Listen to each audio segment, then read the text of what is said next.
So in this video, I'm going to explain how we're going to conduct a paired sampling for E. coli in river water, working with the Environment Agency, or EA, and the AQuA project, the Action for Quality Aquatic Environments project, E. coli citizen science sampling method. This is the AQuA Project E. coli test, and what this involves is using what's called a Petri film, or a piece of paper with a circular opening that has bacterial growth media in it, to actually grow E. coli bacteria using the warmth of a hand warmer over a 24-hour period. So bacteria essentially just need some nutrients and heat to grow. We provide the nutrients in the growth media, so the center of that circle, and then the heat from the hand warmer allows them to grow. What we do with this is add or inoculate exactly 1 milliliter of river water to that circular area, cover it with a piece of plastic, and then use the hand warmer to grow the bacteria over a 24-hour period. What results after 24 hours is what you see in image C. What this is are E. coli colony forming units, or those blue dots showing up on the Petri film, and we can quantify the amount of E. coli that was in the water you inoculated the Petri film with based on the number of those colony forming units that you count. In terms of what we'd like to get out of this particular study, we have two specific research questions. The first of which has to do with how accurate the AQuA E. coli test is, and the second about whether the way in which we collect samples in citizen science makes a difference compared to the EA gold standard E. coli test. Our first question is, using the same sample of river water as the Environment Agency, can the AQuA E. coli test generate similar final results? So here we'll be using a sample that's actually collected by the Environment Agency, and that differs from our second question, which is, does the way we collect the samples, so for example in our citizen science method it will be by using a bucket on a string from the riverbank, significantly affect how accurate the test is compared to the standard EA approach. So this question will involve citizen scientists collecting their own sample at the same time as the EA and going through that same AQuA E. coli test method at home. We have two approaches to answering these questions. The first question, essentially how close is the AQuA method to the EA E. coli method, will involve the Environment Agency providing a sample that they collect to citizen science volunteers who will then take that sample home and follow the AQuA E. coli test methodology to produce some results.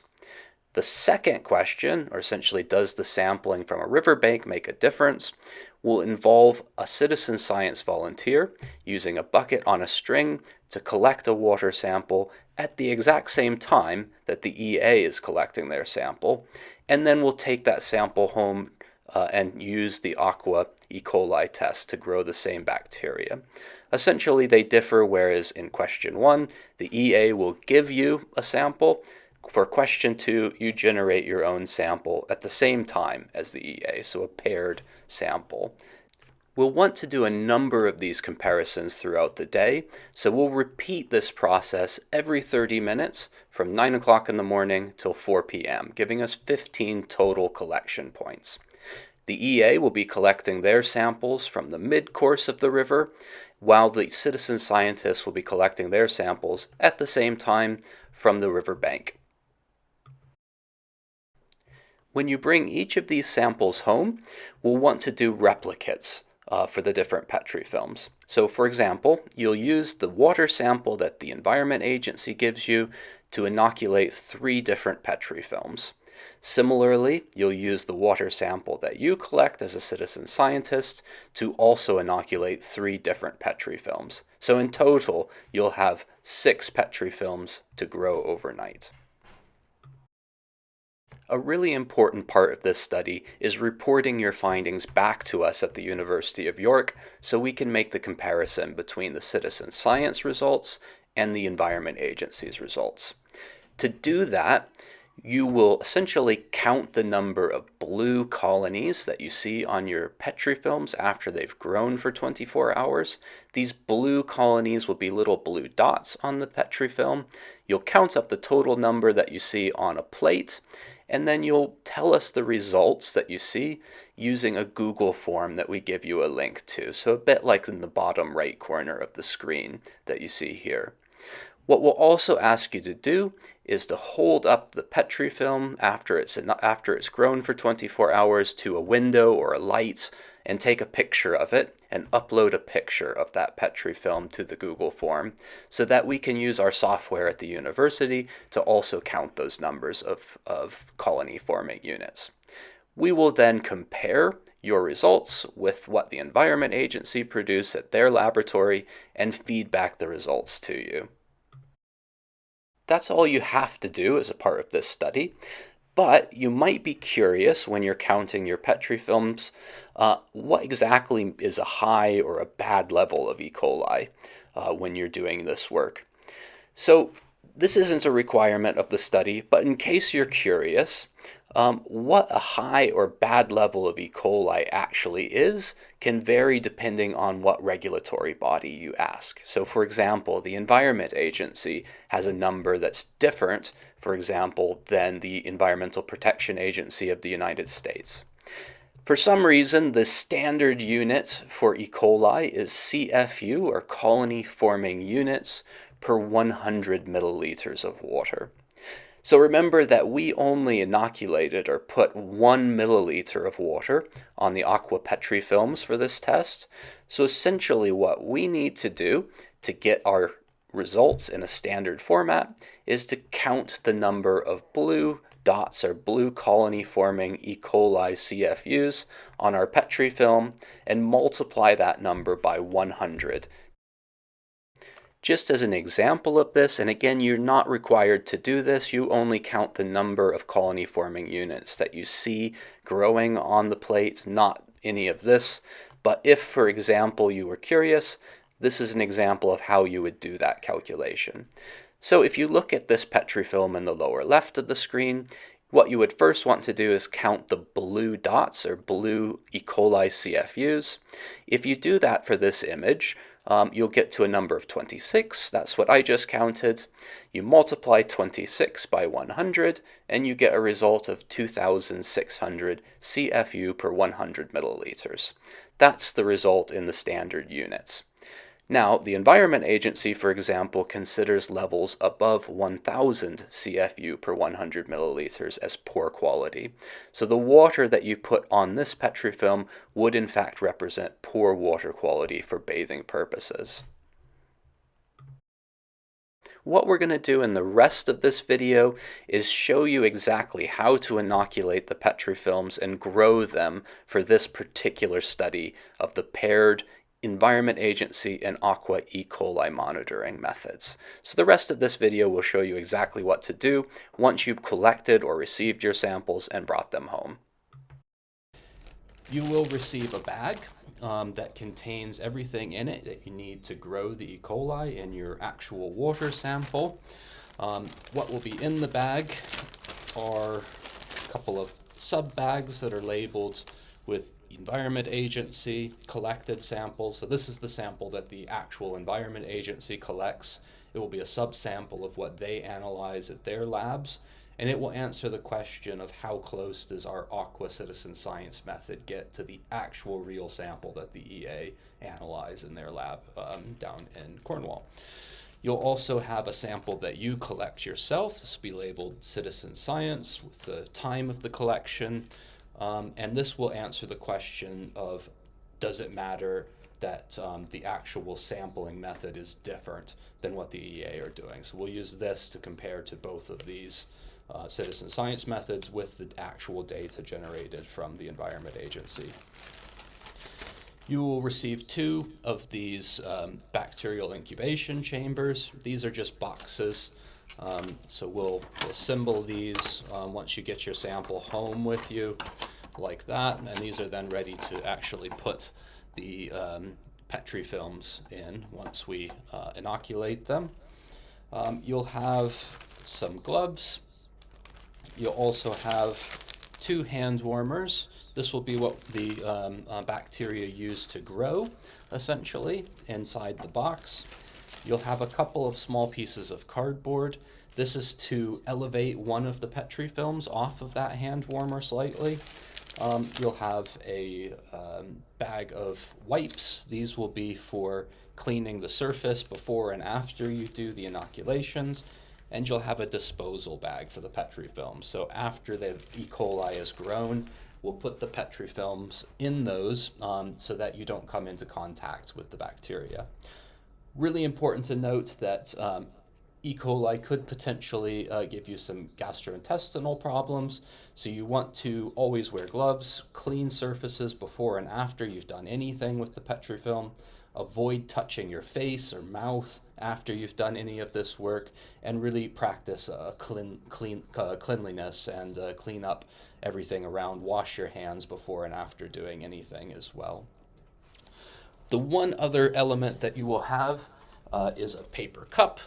And essentially what we'll do with this is put the used and finished Petri films in that cup and put boiling water on them just to kill any of the bacteria that may have grown overnight. So with that, what I'm going to do is demonstrate using this kit exactly how we can inoculate one of the Petri films to grow the E. coli, and then put it in a warm spot overnight to grow the E. coli in the actual water samples. So the first thing you want to do is put your gloves on.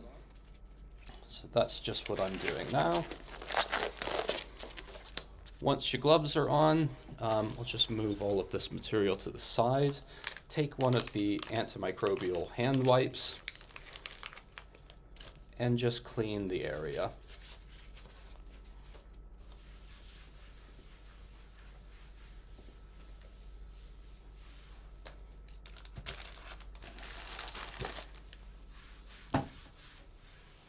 Great. Now, I'm going to demonstrate this with one of the citizen science methods. So this will essentially be the sample that you collect yourself on the date. And what I've done is I've just opened up one of these heat packs before starting to record the video here. And that's just to make sure that this gets a little bit of oxygen before we get to this stage and it begins to heat up. You'll just want to give it a nice shake in order to get it to start warming up. So that's now warm, so I'll set that aside. Inside this little kit, you'll find a small syringe here. This will be what we use to measure exactly 1 milliliter of the river water sample, which will be here. This one would be an example of the one that you will have collected, so citizen scientists collected. And there will be 3 Petri films inside the bag. Now we're doing 3 different replicates for this. So there'll be 6 of these in your bag, so 3 from the citizen science bag, and then 3 in the bag with the sample that was collected by the Environment Agency. So I'm going to demonstrate on one of these 3.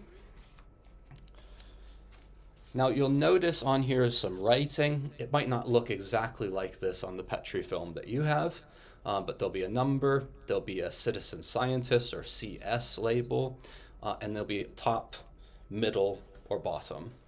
So there's middle and bottom. Essentially what the top, middle, and bottom means is where they are relative to this heat pad. So as the name suggests, the bottom will go right directly on top of the heat pad. The middle will go next. We'll then place cardboard. This is just to elevate the top one so it has a slightly less amount of heat. And then all of that will go inside this box once we've inoculated them. I'll show you how to inoculate the Petri film now. Essentially what we'll want to do is take out the syringe. This is sterile, so it's very clean. We'll take this out right before we're done, or right before we're ready to go. So on this, you'll see some small graduations. It's not focusing here, but there we go. You'll see some small graduations, and what we want to do is to pull the plunger right up to where the 1 is, at the very top there. That marks 1 milliliter. So what we'll do, we'll take the lid off of the bottle here. We'll then put the syringe into the liquid sample and slowly aspirate up until you see the water itself reach that 1. You might have to pull the plunger a little bit more than the 1 to get the actual water level to reach 1 in there. If you can kind of see here, there's a little bit of a gap between the plunger and where the water level is. You want to make sure that the water level right there just below the plunger is at the 1 mark, not the plunger itself. Great. Once you've done that, you can put the lid back on. You'll just lift up this small plastic layer here to expose the growth media. So what this is basically nutrients for the bacteria to grow. Bacteria only need nutrients and heat to grow, so we're providing the nutrients here and the heat from the heat pad. What you want to do is then push the water sample in the middle of that circle slowly, like such, and discharge the entire 1 milliliter of water onto the Petri film. You'll then slowly roll this lid closed, and you'll see the color change slightly there. Now, this is a really important part of inoculating the Petri film. What we want is for all of this area here to turn that darker color with the water on the nutrients evenly. If you push hard on this, what will happen is the water will escape over this little white lip here, and you'll lose some of the sample. So what you can do if you have a situation like what you see here is that you can very gently use the plunger or use the syringe to move the water evenly across the edges. You want to be so incredibly gentle here because you don't want any of it to spill over the side. So just very light touches so that that entire area is now dark. The water is evenly spaced over that. Now that one's ready to go. This is a top. So what we'll do is we will use the same syringe to inoculate the other 2 Petri films with the same water, same syringe, in exactly the same way. I'm not going to do that here. I'm just going to show you what you'll do once that's done. You repeat that for the other 2, and then you'll just stack the Petri films along the order. So the bottom Petri film goes directly on the heat pad. The middle Petri film goes directly on top of that. You'll then place the cardboard on top of the middle one and put the top above the cardboard like that. So I'll just go over that again. The bottom goes directly on the heat pad, middle goes on top of the bottom, the cardboard then goes there, and then the top Petri film goes on top. Good. You can then place all of this into the incubation box. There we go, like that. And then just gently close the lid so there's a little bit of a gap, something like this. That's because that heat pad in there is oxygen activated, so we want to be able to get air into there. What we then recommend to do with this is to put it in some warm spot of the house. So for example, next to the boiler, and that will just help provide extra heat for this. So we'll then put that next to the boiler in the house and come back in 24 hours to have a look at what's grown. Great. Now at this stage, you can then get rid of the water sample once you've inoculated all 3 of yours. So this can be poured down the drain, and you can recycle the glass and the plastic syringe. And then you can move on to do the exact same thing with the sample collected from the Environment Agency. So you'll have 6 of those inoculations when you're done. Each of them will be either a bottom, a middle, or a top. and then each of them will be in a separate box, or all the Environment Agency will be in a box, and the citizen science samples will be in a box. You'll have 2 boxes with 3 Petri films each in them. Once you've finished with that, take another hand wipe and just disinfect the area.